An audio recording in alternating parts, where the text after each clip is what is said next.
directed at anyone at any time for any reason, wherever it emanates from, is unacceptable.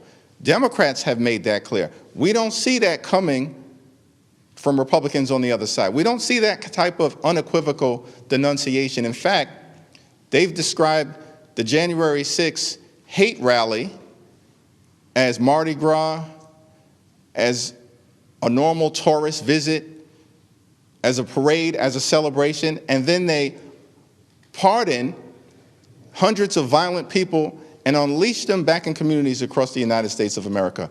Christopher Moynihan, a man once forgiven by former President Donald Trump, is back in headlines for all the wrong reasons. His arrest for allegedly plotting to assassinate House Minority Leader Hakeem Jeffries has reignited fierce debate about the consequences of political pardons and the lingering echoes of the January 6th Capitol attack. Authorities say Moynihan's threatening text messages were intercepted before he could act. Yet the language he used was deeply alarming, filled with violence and ideological rage. In one message, he reportedly declared that Jeffries must be eliminated to protect America's future. Those chilling words, prosecutors argue, reveal not just intent but conviction, proof of a man still radicalized and dangerous. Law enforcement officials say they move fast. After receiving a tip from the FBI's Joint Terrorism Task Force, the New York State Police tracked Moynihan down and took him into custody without incident. His bail was set high, 10 zalazin cash, a 30 zalazid bond, or an 80,000 partially secured bond, reflecting the serious nature of the charges. He now faces a Class D felony for making terroristic threats, a crime that carries potential prison time if convicted. But to truly understand the weight of this case, we need to look back. On January 6, 2021, Christopher Moynihan was among the early wave of rioters who stormed the U.S. Capitol. He wasn't a bystander. He was an active participant. Prosecutors said he breached police barricades, entered the Senate chamber, and even stood on the dais where the Vice President of the United States had been presiding over the certification of the election results. His image was later used by federal investigators as part of their evidence showing the scale and coordination of the attack. Moynihan's 2022 conviction included obstruction of an official proceeding, a serious federal offense, alongside 5 misdemeanor counts. He served time behind bars, completing a 21-month sentence before Trump's sweeping 2025 clemency order set him free. The pardon was part of a controversial political move that released over 500 individuals charged or convicted in connection with the Capitol riot. Many hailed it as a gesture of mercy, others called it an insult to justice. Now, with Moynihan's re-arrest, those critics are pointing fingers, arguing that the clemency program not only failed but may have emboldened some offenders.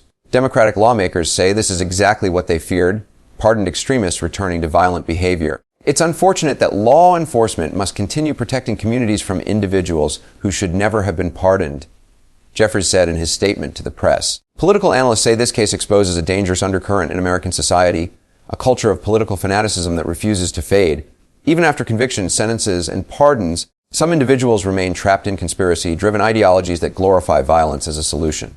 Experts warn that this mindset isn't isolated. It's spreading online, fueled by disinformation networks and extremist groups that continue to recruit and radicalize followers. The U.S. Capitol Police have already sounded the alarm, revealing a surge in threats targeting members of Congress. From just under 10,000 cases in 2024, the number is now expected to hit 14,000 by the end of 2025. These threats range from harassment to explicit plots of violence. It's a sobering reminder that the political climate remains volatile and that public officials, regardless of party, face unprecedented danger. Security experts say the FBI's quick intervention in Moynihan's case shows how seriously these threats are now treated, but it also raises questions about prevention.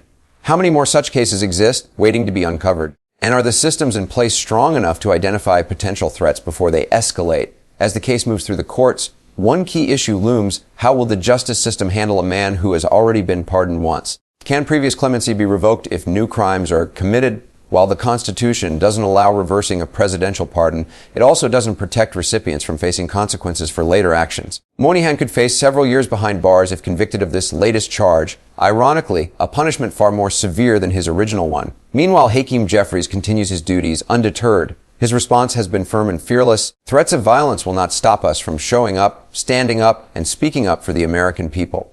His words echo resilience at a time when the political landscape feels more fractured than ever. This story isn't just about one man or one crime. It's about the bigger picture. It's about the fragility of democracy when anger is weaponized, when forgiveness is mistaken for impunity, and when rhetoric fuels rage instead of reason. The arrest of a Trump-pardoned rioter who allegedly plotted to kill a sitting lawmaker forces America to confront uncomfortable truths about political violence and the cost of polarization. The question now is, where does this lead? Will it prompt tighter screening of pardoned individuals, stricter laws on political threats, Or will it fade, like so many headlines before it, leaving the cycle unbroken? One thing is certain, Christopher Moynihan's story is a cautionary tale. It reminds us that the wounds of January 6 haven't healed. They're still bleeding into America's politics, shaping its future in ways no one can fully predict. So, what's your take? Should pardoned rioters be held under government supervision after release? Does political forgiveness have limits? And are these threats a reflection of isolated extremism or a symptom of something much deeper within the nation's psyche? Share your thoughts below, and let's keep the conversation going about justice, accountability, and the future of democracy in America.